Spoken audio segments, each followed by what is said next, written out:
Surprise snuck up on employees and guests at an In-N-Out burger restaurant in California. No. No. Employees found a python in the drive-through lane. Now, the employee who discovered the snake took it to the Pasadena Humane Society. Caregivers said that the python is likely someone's pet because of how well taken care of it is. The owner was able to find the missing python and took it to a local Fox TV station's newscast. He says the python has been missing for about 2 months, and he had no idea how the pet managed to escape the home. Wow. I'm just stunned. There are just like so many parts to that. There's so many things. Yeah, unpacked. But thank you. We'll figure that one out. Thanks for joining us for Good Day Atlanta. Sherry is coming up. Stay connected to Fox 5 around the clock on our website, fox5atlanta.com, on Fox Local, and the Fox 5 Radio 1 network at 107.9 HD2 FM. You can also like our Fox 5 Atlanta Facebook page, follow us on X and Instagram at Fox 5 Atlanta, and subscribe to our Fox 5 Atlanta YouTube channel. And join us again for Fox 5 News at noon, followed by Portia at 1. Hope you have a great Thursday, and we will see you again tomorrow morning.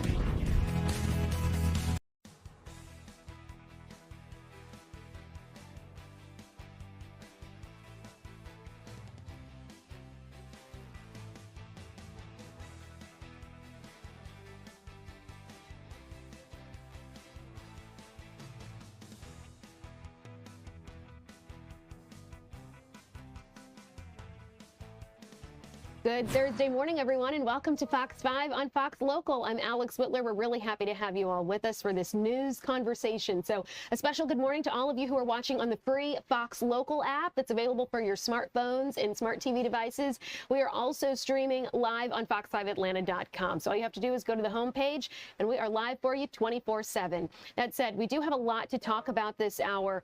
A very unfortunate start to this newscast. We are talking about some more violence at the Fulton County Jail. Unfortunately, an inmate there has been charged with multiple felonies after some sort of stabbing that left a 20-year-old at Grady Memorial Hospital in critical condition. Fox 5's Angelique Proctor has been following this story for us for days now. She's joining us with the very latest information. So, Angelique, what are you learning today? Well, good afternoon to you, Alex. I have been talking with the family of Terriana Ledbetter for days now, and as you can imagine, they are just devastated by this development. Her mother telling me that her 20-year-old daughter is on life support, and family members have just been going in 2 by 2, just trying to get a glimpse of her and wondering how she got into this situation. Now, take a look. This is actually a picture of the 20-year-old Terriana, and she, according to her mother, actually has some mental illness. Her mother has so many questions about all of this.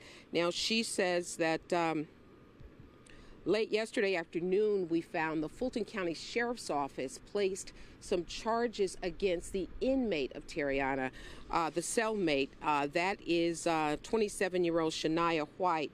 She is charged, it should be on your screen there, with aggravated assault, aggravated battery, and tampering with evidence. Now, this all stems from this attack that took place here at the Fulton County Jail last Monday into Tuesday.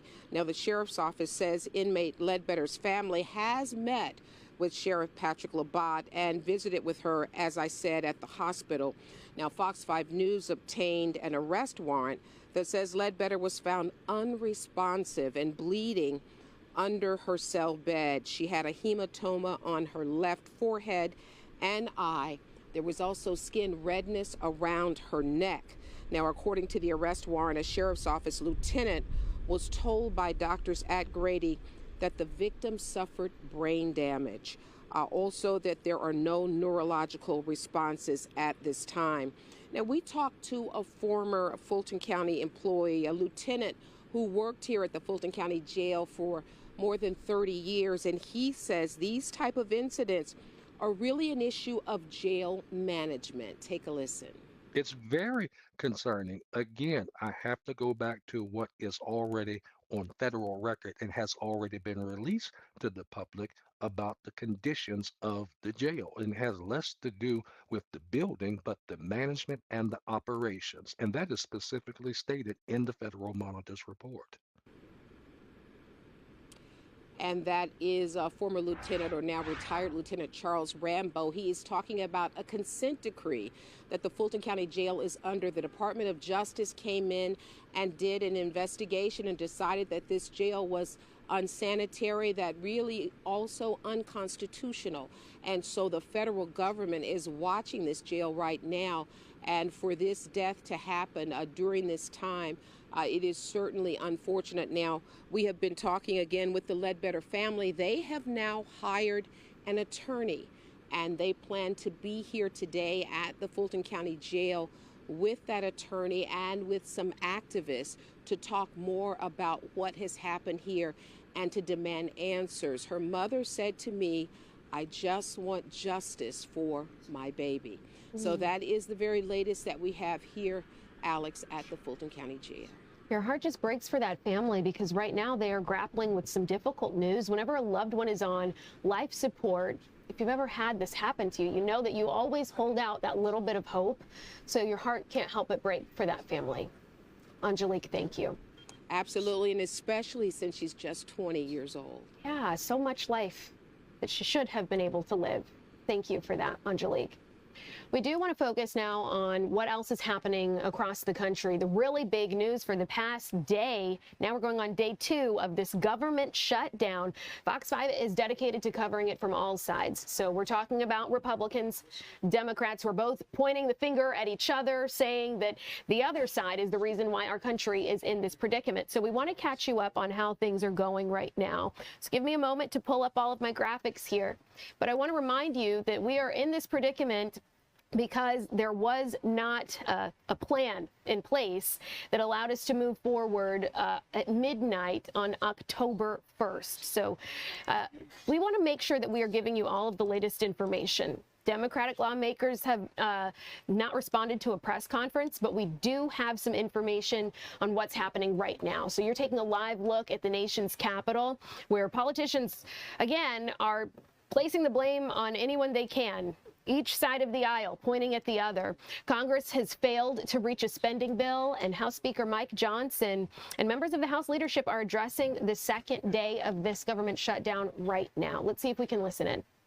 Well, welcome everybody to day 2 of the Democrat shutdown. Let's make absolutely clear what's happening here. Real pain is being inflicted upon the American people because 44 Democrats in the Senate have voted for the 3rd time to reject the completely nonpartisan, completely clean, very simple 24-page continuing resolution that we passed in the House here 2 weeks ago. Now, why did we do that? For a refresher for everyone. We have been working very hard, this leadership team, to get Congress working again. Congress has not done the appropriations process appropriately for many years now, and so we have forced the muscle memory back. Our appropriators have done a great job in bipartisan fashion, by the way. And they've worked very hard and passed 12 separate appropriations bills through the committee, as is supposed to be done. We passed 3 of those off the House floor.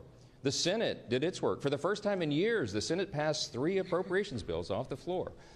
Those bills don't match up exactly. So the way the system works, everybody remembers from civics, is that when the 2 chambers have bills that don't align perfectly, you put together a conference committee. That's been done. All of that work's been done very deliberately, very carefully, and as good stewards of taxpayer resources. The problem is we ran out of time because the end of the fiscal year is September 30th. So we did the logical, simple, good faith thing. Instead of loading up a continuing resolution to keep the lights on, to keep the government open so this process can continue, instead of loading it up with poison pills or gimmicks or tricks, we sent over a very simple continuing resolution that every single Democrat in the Senate has voted for in the past, just to keep the government open for the people, so that we could get to November 21st, 7 weeks, to allow more time for this process to play out. That is what happened. Now, the Democrats did something they've never done before. Chuck Schumer has led them all to vote against it. Everybody's been discussing this for the last few days. Why in the world would Chuck Schumer do a 180-degree turn? Because he said passionately, as recently as March of this year, on the same instrument, the same CR, that it would be reckless and irresponsible and dangerous to close down the federal government. Why did Chuck Schumer change his tune? Everybody knows that now.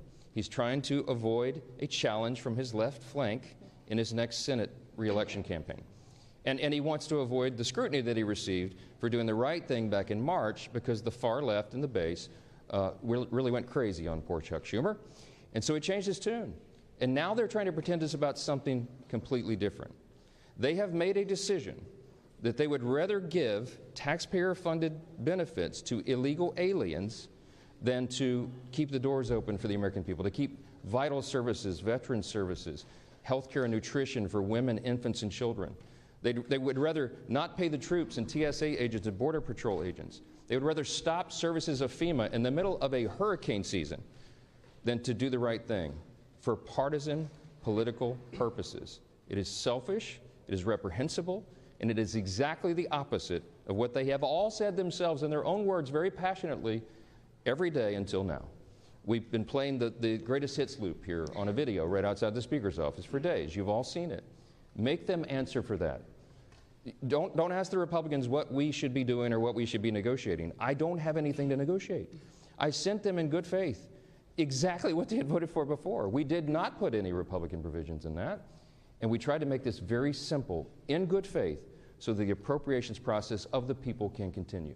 Now, there's been a lot of talk about, they say that we're making this up, this illegal aliens receiving taxpayer benefits. It's a talking point, they said. I want to remind you of a couple of key facts. Everybody can remember, I think, back to 2020. In the presidential debate for all the candidates on the Democrat side, you might remember famously they were asked the question, raise your hand, they said on the stage, if you believe that illegal aliens should receive health care paid for by American taxpayers. Every single one of them raised their hand, to great applause in the audience from the Democrats who were there. Those hands included Joe Biden and Kamala Harris. Now, what did they do? Did they follow through on that promise? Yeah, they absolutely did. Joe Biden used executive orders, and he expanded benefits, health care, to illegal aliens in his 4-year term. That was an outrageous violation of the existing federal law and of the principles of good stewardship. Those resources are not meant for people who break the law and come into our country. They're meant for U.S. citizens. And so they watered down these health programs. It was terribly dangerous. So we got the majority. President Trump has returned to the Oval Office with a mandate of 75 million Americans, this big popular vote win. The House Republicans received our largest popular vote total in the history of this institution. Republicans went immediately to work. And we passed the one big beautiful bill, the Working Families Tax Cut. And we fulfilled all the promises that we made. One of the key promises that we made, because you all know that the open border was probably the #1 issue in the election cycle, was that we would end that madness. We would cut off resources, hard-earned taxpayer dollars by American citizens not going to reward people for breaking our law and coming over the border. And we did that. The one big beautiful bill, the Working Families Tax Cut, included a huge provision. A big chunk of that bill was the health provisions. Now, why are we saying that they want to return and restore taxpayer-funded benefits to illegal aliens? Because that's exactly what they did. When they rejected the clean CR that we sent over, the Senate Democrats, Chuck Schumer, filed a counter-proposal. Now, what was in that counter-proposal? You can see it for yourselves. In fact, if you're watching at home, go to my website right now, speaker.gov. Go to the press releases tab and you'll see it. It's listed right there. Just click on it. I'd like you to turn in your hymnals to page 57, okay? Section 2141. It is there in black letter. They filed this. This is not a talking point. This is what they proposed. They wanted to add, instead of the clean CR that keeps the government open for 7 more weeks to allow us to finish the work, they proposed a wild list of partisan priorities. Among them, they want to return $500 million to the Corporation for Public Broadcasting to prop up left-leaning and biased media organizations. We're not doing that. The American people don't want us to do that. We don't need the Corporation for Public Broadcasting funded by taxpayers anymore because we're in their age of ubiquitous media. There's, what, 200 of you guys here? There's so many outlets. We don't need to do that. We're not going to do that. They wanted to cut, in the Democrats' counter-proposal, I want you to read it for yourself, speaker.gov. Go there and check it out. They want to remove the rural hospital fund that Republicans fought so hard to put into the one big beautiful bill. We set $50 billion aside to take care of rural hospitals. Why would Chuck Schumer want to get rid of that? I don't know. A lot of those rural hospitals are in red states. You have to decide for yourself what the motivations are here. But they say they're for health care. Why would they want to do that? The other thing that they put in there is very important. And on page 57 in section 2141, not a Republican talking point, read from the Democrats' document themselves. They said that they want to repeal the health provisions of the One Big Beautiful Bill. And why is that so important? Because I want to tell you what those health provisions did. They eliminated all of the taxpayer-funded benefits going to illegals. There was an amendment that was sent over to the Senate to ensure that illegals would not be getting health care paid for by taxpayer dollars. Illegal aliens, okay? 43 of the 47 Senate Democrats voted against that. This is just a few months ago. The bill was signed into law July 4th, and we cut all of that out. And let me tell you what some of those things are. The Democrats' counterproposal CR, the dirty CR we call it, as opposed to the clean CR, would result in nearly $200 billion being spent on illegal aliens and other non-citizens. Let me be specific. This is just a few of the reforms that we put in that they want to repeal and reverse. Number one, a provision that closes the California loophole. Now that's a provision that's also been adopted by states like New York and Michigan and Massachusetts. Other states have followed, other blue states. The California loophole allows taxpayer-funded Medicaid for illegal aliens. We eliminated that in the big, beautiful bill. Their counteroffer is to repeal and reverse that. That would cost $34 billion of U.S. taxpayer funds. Number two, a provision that prohibits Medicaid from paying more for emergency care provided to illegal aliens than it does for American patients who are disabled or elderly or children. We eliminated that in their counterproposal that they have filed that you can read yourself. They want to repeal that. That would cost taxpayers $28 billion. Here's another one, number three. They've counterproposed a provision that ends the Obamacare funding for non-citizens. The cost of that repeal would be $91 billion to all of you. Taxpayers, hardworking American citizens, would be funding that. A provision that repeals the Obamacare special rule for immigrants. That cost would be $27 billion for taxpayers. A provision that ends Medicaid funding for those improperly granted asylum and parole under President Biden's open borders. The cost of that would be $6 billion. I think that's actually a low estimate. You know, President Biden intentionally opened the border and Kamala Harris for 4 straight years. By some estimates, 20 million illegal aliens came from every country all around the world, and a lot of dangerous people came into the country. And you know what they did? They granted them all asylum. They gave them all this parole status so that they could roll on to taxpayer benefits. We've all been funding that. Republicans said, no, that does not comport with common sense. We're going to do right by Americans and not everybody else. We're not going to incentivize illegal immigration. And that's exactly what Biden and Harris did. It's what President Trump ran on to end, and we did that. It took the president about 2 months, and he closed that border tight. Well. You were just listening to House Speaker Mike Johnson giving what I would consider to be the Republican stance on the government shutdown. You heard him passionately talking about how this affects the communities that he says that he is really poured into, especially rural communities there. And you can always count on Fox 5 to give you both sides of a situation. As I was saying a bit earlier, the Democrats have not responded to that specific GOP press conference, but we do have some reaction about this because we know both sides are really digging their heels into this shutdown. So Democratic lawmakers did have this to say yesterday after lawmakers failed to come up with a funding plan for our country. On this vote, the yeas are 47, the nays are 53. 3/5 of the senators duly chosen and sworn not having voted in the affirmative. The motion is not agreed to. Mr. President, Donald Trump and Republicans have barreled us into a shutdown because they refuse to protect Americans' health care. It's clear that the way out of this shutdown is to sit down and negotiate with Democrats to address the looming health care crisis that faces tens of millions of American families. Democrats want to avert this crisis, but Republicans tried to bully us, and it's clear they can't. They don't have the votes. The way out of this is for Republicans to finally roll up their sleeves and get to work. Republicans provided more than enough votes to keep the government open. And that's what needs to happen here. We are just one Senate roll call vote away from ending this shutdown. We need a handful of Democrats to join Republicans to reopen the government. And once we do that, then we can talk about the issues that Democrats are raising.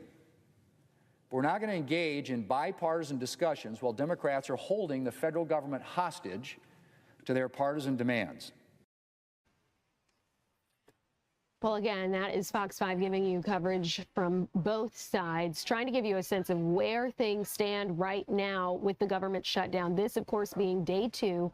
We've also been doing, I believe, a fair job of telling you what this means for the average American. Whenever there is a government shutdown, that's the biggest question. The person who does not have a federal job, how does this affect them?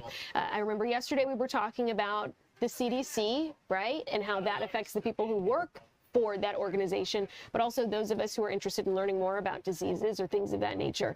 Today, we are focusing on the airport because that's probably going to be one of the biggest issues that the average American can expect coming out of this. So we want to take you live to the world's busiest airport, where we know there are plenty of TSA workers, air traffic controllers, and other essential employees who are working right now without a lick of pay, again, because of the government shutdown. Workers there are concerned this shutdown will be similar to the extended one that many of you remember from 2018.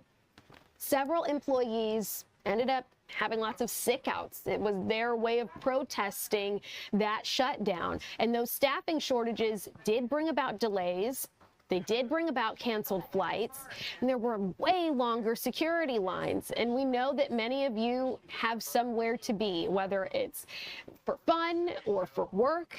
People are traveling 24/7. So that's one of the biggest impacts that we could see here. Experts advise travelers to be patient. Give yourself some extra time if you do have a flight in the next few days. And again, we don't know how long this government shutdown is going to last. So it'll be interesting to see what the ramifications would be beyond today, tomorrow, next week. We'll have to just wait and see. It's that hurry up and wait game that we all just love, right? Well, hopefully you will stick around because we do have a lot to talk about this hour, like football season. We love that here in Georgia, and a tailgate goes along with it. But can we be healthy while we're out there? We're going to try to be right after this.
Welcome back to Fox 5 on Fox Local. We are talking about some beautiful weather out there. Jonathan, you told me around this time yesterday that it was going to be so blustery, so breezy, I'm going to want to put my hair in a bun.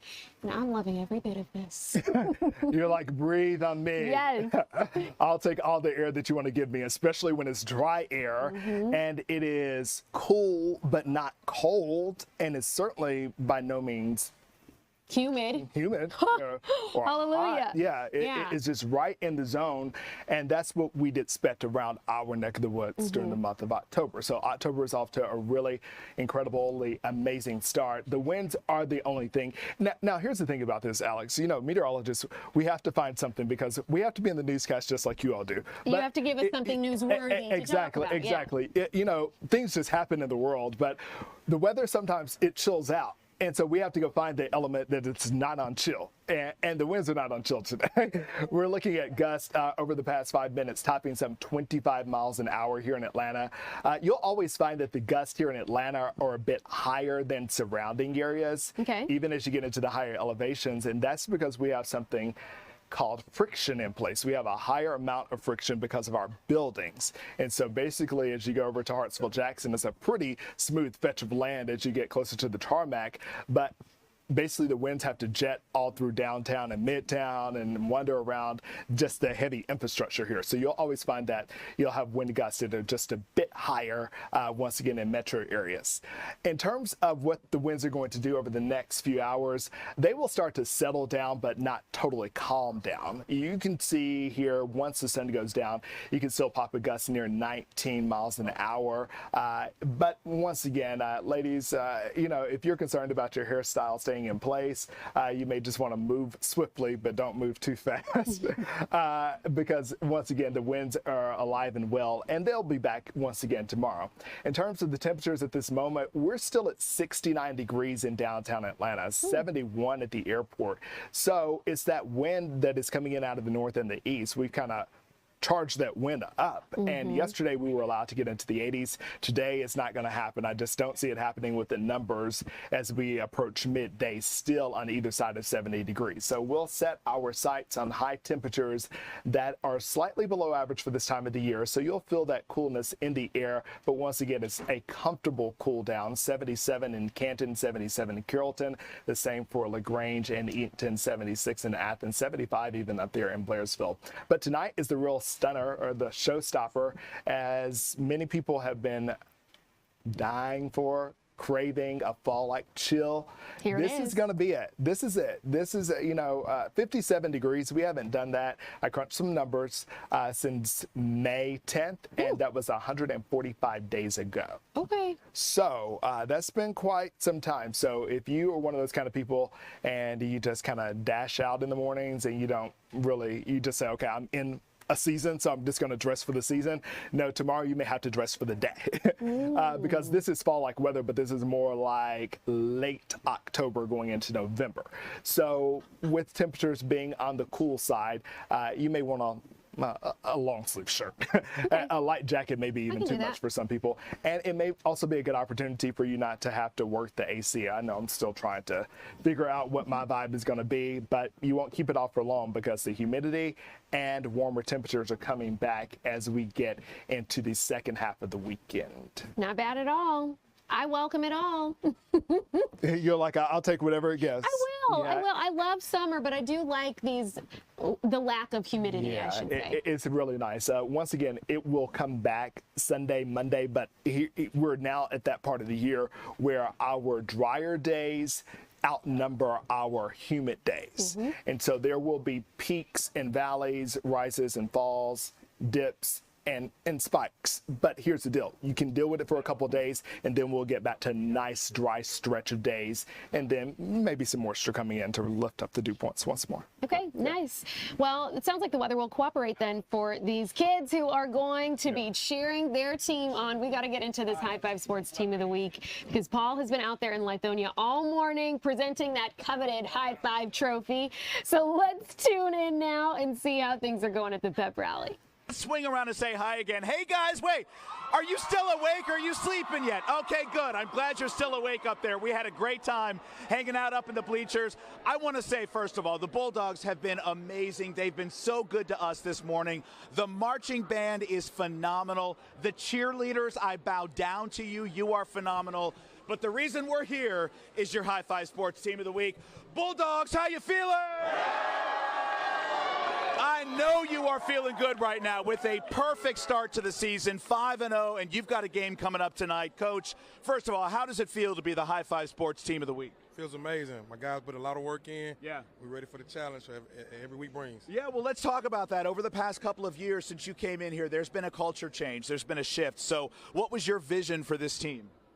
Hey, just coming out playing hard, giving a good work ethic, and becoming a new me. This is new Lithonia, and we're ready to play ball every day. Love to hear that. So 5-0 right now. You've got a game coming up tonight. What is your kind of headspace going into this game? It's a big rivalry game for us. Haven't beaten them in a while. So, our kids are focused, locked in, had a great week of practice. We're ready to play tonight. Yeah, you guys ready? Yeah! All right, first of all, number 9, tell me your name and position. Braylon Jackson, I play linebacker. It's really nice to meet you. So obviously you guys are working as a really tight, cohesive team. Tell me about this group of guys back here. It's great to have these guys behind me every night. Glad to have them, We work hard, so I'm ready to show everybody what we've been working on. Ain't that right, guys? Yeah. We are ready to see it. Number 99, name and position. My name is Tigo Christendon. I play D-tackle. And same question for you. I mean, tell me about working with this group of guys and what's been your key to success so far this season. Well, when I first got here last season, these guys, just brought me in like a brother. So, I really like that from the guys. I love that. I love that. The brotherhood back here. All right, so guys, you've worked hard. You've earned the trophy, but we're going to do this a little bit differently this time. So, first of all, your principal's standing by with the trophy. So we're going to have her walk it in. So go ahead and walk in. There it is. Behold, the hand trophy. But, no, wait, though. You don't get it yet. You don't get it yet because we got a little something planned for you. So I'm going to go over to the band. We're going to start a chant. When that chant begins, then I want you to hand them the trophy, okay? All right, band, let's get that chant going right now. Let's do it. 2, 1, 2, ready? Hey.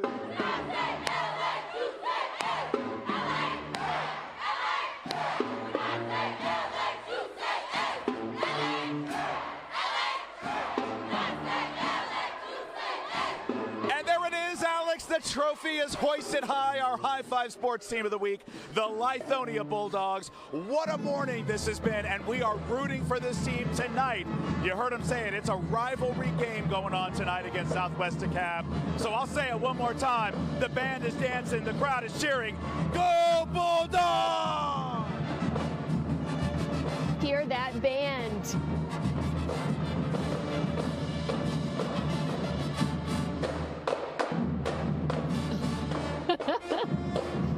I just love that band. I don't want them to stop. They sounded so good. They're so fired up. That's exactly what we want to hear as we round out football season. And speaking of, we think of tailgating when we think of football, right? I mean, you got to have your hot dogs. Some people like to bring chips, the chili.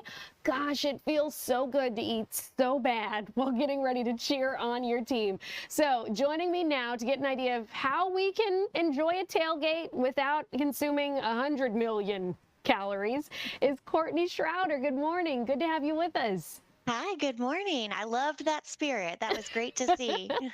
I love our High Five Sports Teams of the Week because they're just so excited. We get to get Paul out there and include everyone. We're really involved in our community in that way. So I appreciate you saying that, Courtney. Thank you. So let's jump in. Can we be healthy as we tailgate? Is it possible?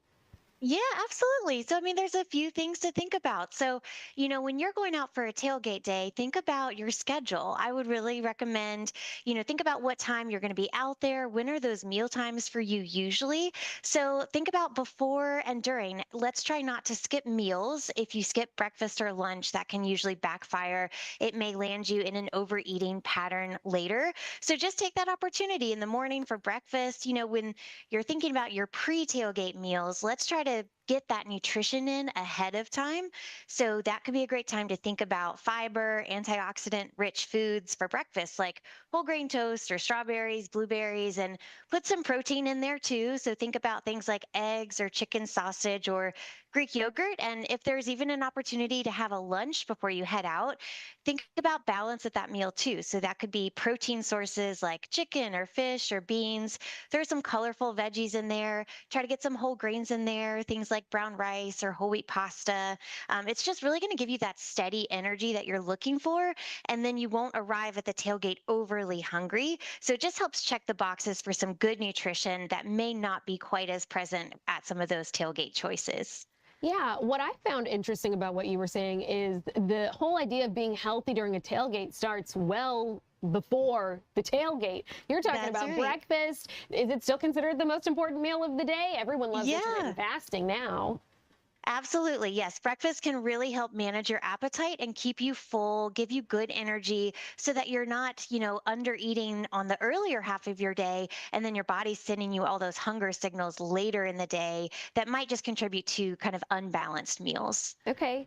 So what about the snacks that we can swap out? Because I'm pretty good at this. I'm open to trying the healthier option.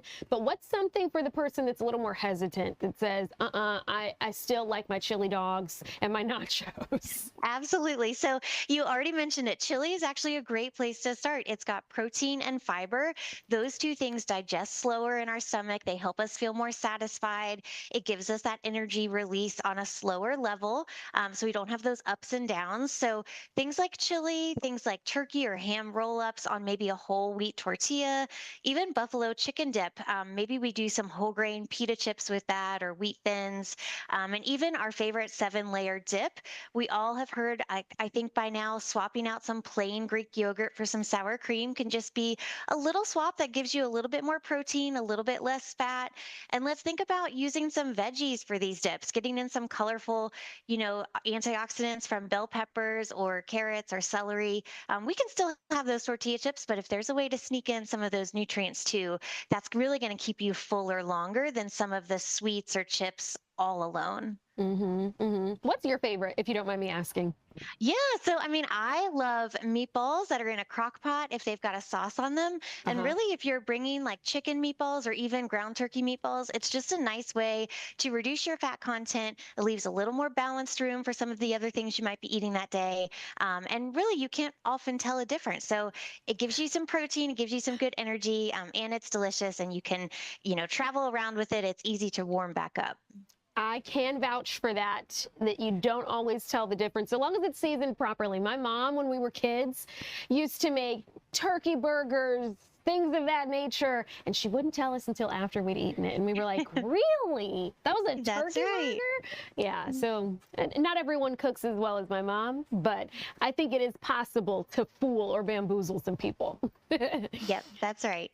Great. Well, Courtney, we really do appreciate your time. Hopefully we'll have you back on so you can tell us how we can be healthy during the holidays. That sounds great. Thank you. We'll see you next time. Thank you so much. Hopefully you all will stick around, because while we've been very lighthearted for this chunk of news, we do have something very serious to talk about. Some dogs who need to find forever homes by the end of today. Stay with us.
Morning, everyone. Welcome back to Fox 5 on Fox Local. I'm Alex Whitler, and we want to catch you up on some top stories, several of them, too. We'll start with this. We're working to learn more about a deadly stabbing in Northwest Atlanta. Listen to this.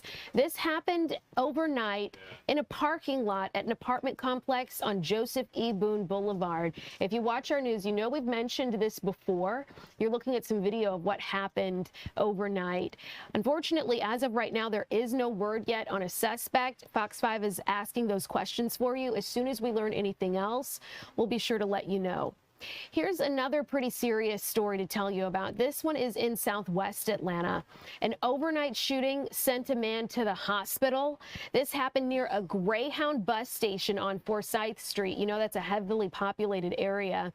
Right now, there's no word on what started that shooting. We don't have information about an arrest just yet. We have asked the question, though. The victim, good news here, is expected to be okay. We've got another top story for you this afternoon, or as we head into the afternoon. Police are trying to find a person of interest in this case. If you take a good look at your screen, you'll see who they're searching for. There was a shooting last night near Old National Highway, and authorities say that this person on your screen, I want to clarify here, is not a suspect, but again, they are a person of interest. So this comes after they found a 46-year-old man last night with a gunshot wound. That person was taken to the hospital in critical condition.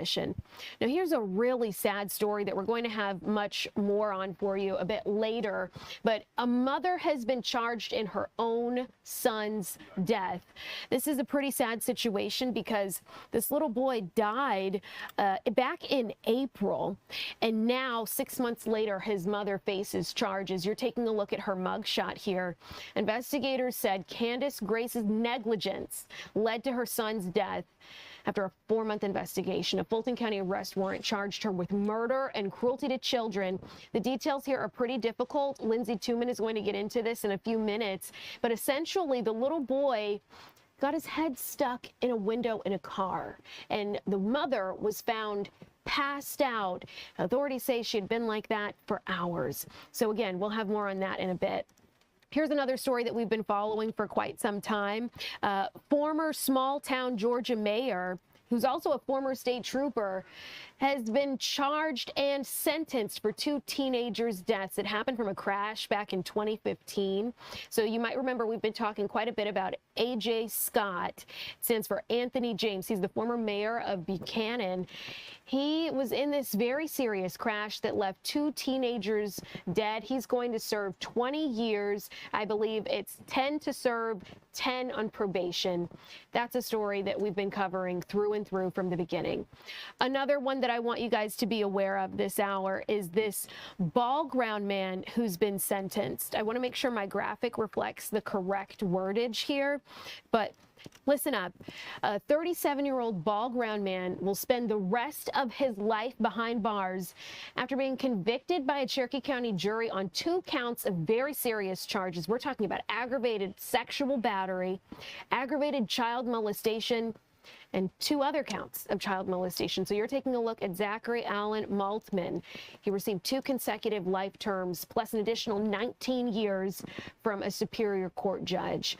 Again, lots of very serious stories to tell you about. This next one that we have is especially depressing because we know man's best friend really gets us through some of the hardest times in life.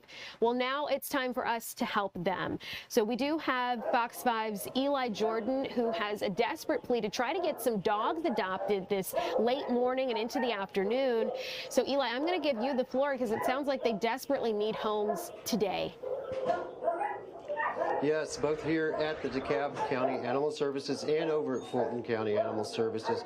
They have many dogs. They got 27 dogs that are urgently at risk here, and they're extending their hours trying to get people to get these dogs. Normally they close at 7, but they're extending their hours till 8 p.m.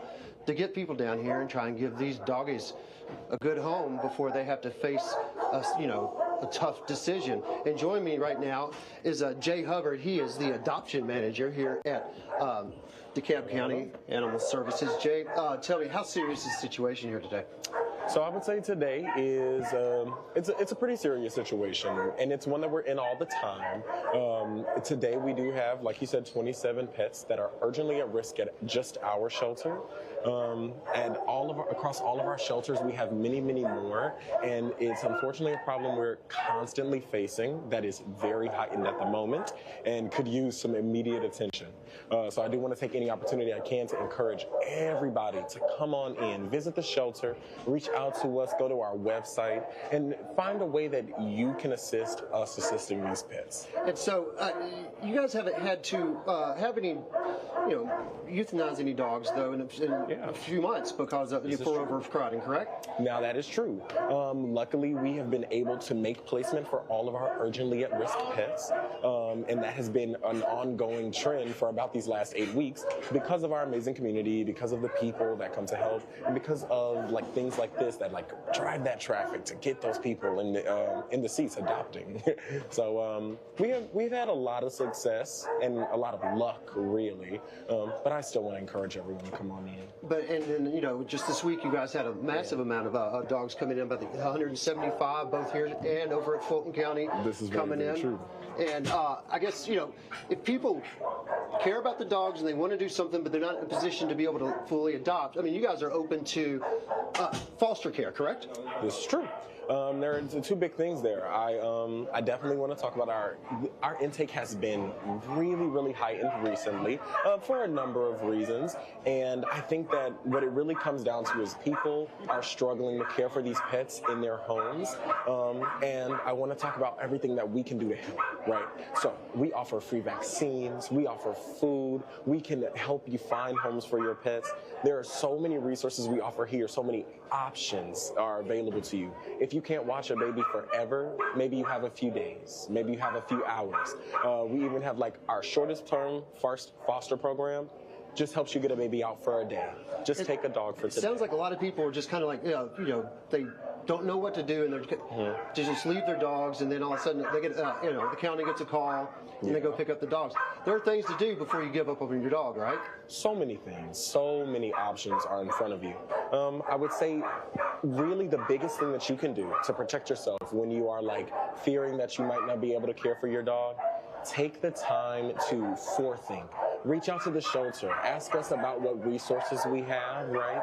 We offer so many things that can really assist you in filling those gaps in your care and stops the pets from flooding the shelters, which unfortunately stops us from being able to effectively serve all of the pets we have. What should people consider before they adopt, so we won't run into this in the future? I mean, because this, you have lulls, and then all of a sudden, we get the press release to say we need help, get these, to save these dogs, keep them from being euthanized. Yeah, I would say think about the things that you don't expect. Every dog poops, every dog needs to walk, but people forget about the fact that dogs break their nails, right? You want to think about how you're going to serve your baby if they need you medically, right?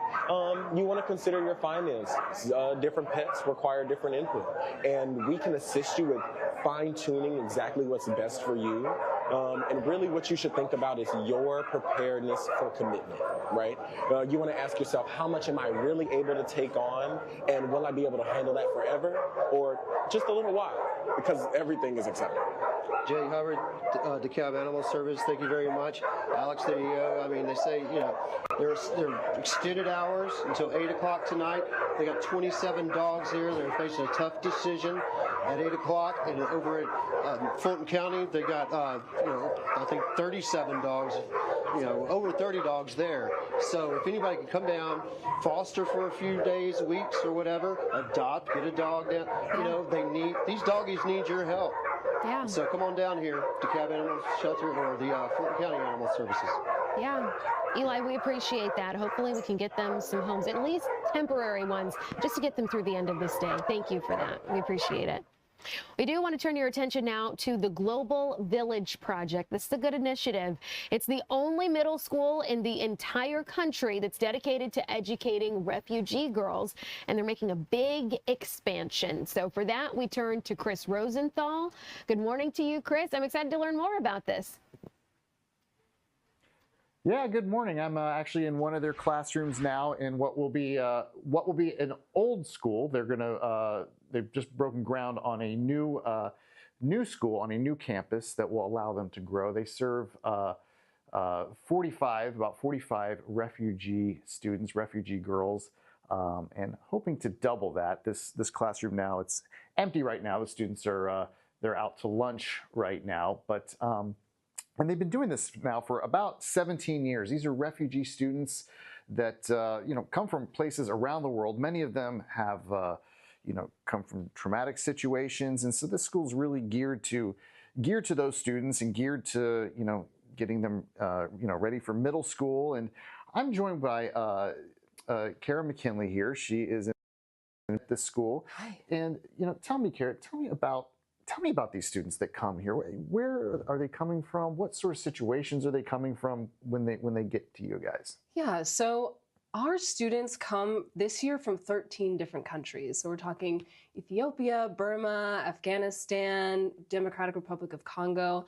And some of them actually grew up in refugee camps or just had to flee their homes due to war and conflict. And so they're coming to us with a lot of trauma that they've experienced, a lot of hardship.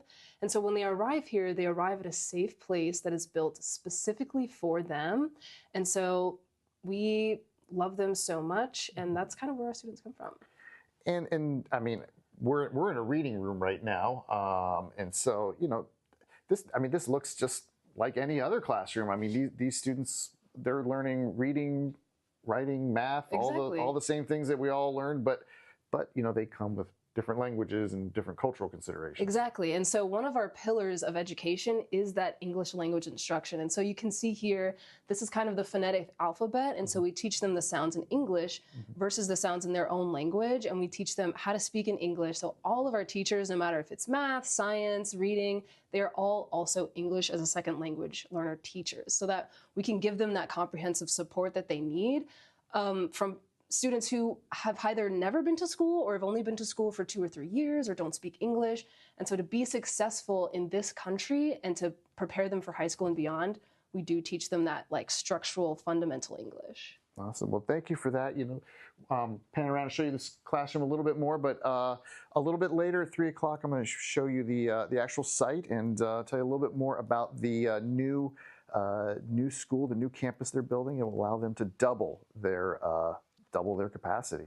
Wow, this is a really strong initiative, and it's a gorgeous classroom. It's so much easier to learn when your environment is pretty, is it not? All right, Chris, we appreciate it. Absolutely. Yeah, thank you. We'll see you at 3 o'clock. Well, please stay with us because we still have to talk about an important initiative involving cancer survivors. We've got that and more after this.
Welcome back, everyone. Many of you know October is Breast Cancer Awareness Month, so get ready for it. You're going to see lots of pink all over the place. And City of Hope Atlanta is holding events that are positioning the positive. They're focused on honoring cancer survivors, patients, families, and advocates. And in case you're curious or if you're not familiar, City of Hope is a nationally recognized cancer treatment center that serves adults with all stages and all types of cancer. So joining me now to discuss some of the upcoming events is Patrick Brown. He's the Vice President of Business Development at City of Hope Atlanta. Thank you so much for your time. Hey, Alex, thank you so much for having us. Of course. It's my understanding that you have a whole bunch of events going on starting this week and into the weekend. Walk us through. Yeah, we do. October's a busy month for us, but we're really kicking things off with really two of our signature events starting tomorrow on Friday with Celebrate Life, which recognizes patients who have reached the significant milestone of 5 years or more since starting their treatment at City of Hope. And then we get to follow that up with a really fun day on Saturday with our Walk for Hope, which is City of Hope's largest peer-to-peer fundraising campaign. It really brings together those with a personal connection to cancer and a shared mission, but it also helps accelerate research and discoveries to ensure more patients have access to that life-saving care and treatment. Wow. Well, I imagine the Walk for Hope is what it sounds like, a walk in which a whole bunch of people uplift each other. But tell me a little bit more about tomorrow's event. What does that look like? Yeah, so tomorrow's a really fun day. It's a lot of emotions, it's a lot of excitement, but really a great experience for everyone involved. Patients, we literally roll out the red carpet for them. So patients walk through our hospital with family, friends, and our staff who are all cheering them on. And then we have a ceremony recognizing each patient and the journey that they've been on. But the cool thing is, Alex, is the number of 5-year cancer survivors grows each year. And so we're expecting around 200 participants for this year's event. And I think that's really a testament to the care that's being provided by our amazing staff down here at City of Hope Noonan, and certainly all the advances in treatment technology and research that City of Hope's really played a huge role in developing over the years. 5 years is quite an accomplishment, something that I know those survivors do not take lightly. So I imagine it must feel a bit like a party.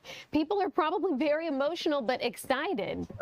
It is. It's an impactful day. It's a hopeful day. There's not a dry eye in the house, but there's a lot of excitement, for everything that these patients have gone through. Certainly, it's a great celebration for them and their family members, but also a good celebration for our staff who's working tirelessly to take care of all these patients. So it's really just a special day for us. Okay, now let's look forward to that walk, because I bet there's a whole bunch of different people out there. I've participated in the Komen Race for the Cure, and it's just pink all over the place.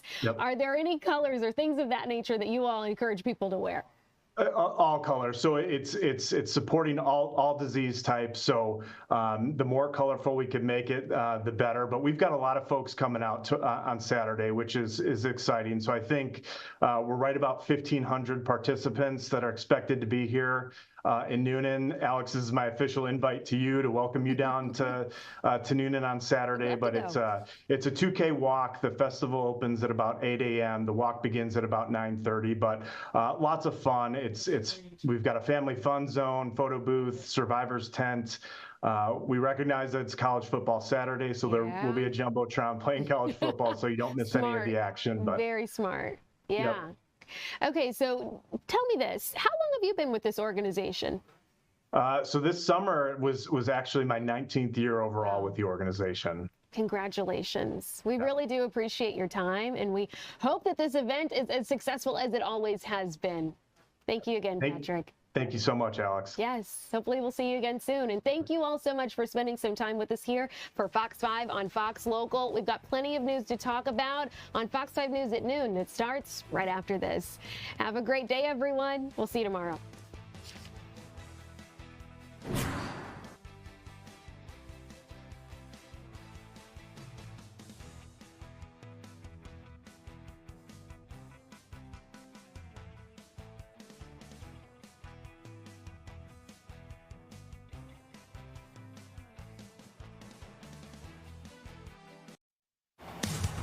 Next on Fox 5 News at noon, police in South Fulton searching for a suspect in a shooting that happened on Old National Highway. We'll take a closer look at who police want you to be on the lookout for. And it happened again for the second night in a row. Someone vandalized the door of a bank in Metro Atlanta, but things ended a bit differently this time. Jonathan. It is very bright on this Thursday, but it's also very breezy. When will the winds finally relax? That's next to my Fox 5 swim forecast. Fox 5 News at noon starts right now. And thanks so much for joining us on this Thursday for Fox 5 News at noon. I'm Eric Perry. We'll get to those stories in just a moment. We do want to begin with day 2 of the government shutdown. It's not just a political fight. It's impacting everyday Americans. Federal workers face furloughs. They're missing checks, and it's also closing some of the country's most popular landmarks. We want to begin with Fox's Oliviana Calmes, who is in St. Louis. And Oliviana, there's some disappointed tourists you've interacted with this morning. Yeah, Eric, the Gateway Arch is actually a national park. So what that means when the federal government shuts down, the inside of these do too. So visitors tell me that they are not happy about not being able to go up in the arch. They came from Nebraska and Florida, other places, some even as far as Seattle. But when they got here, the doors were locked with no signs indicating why.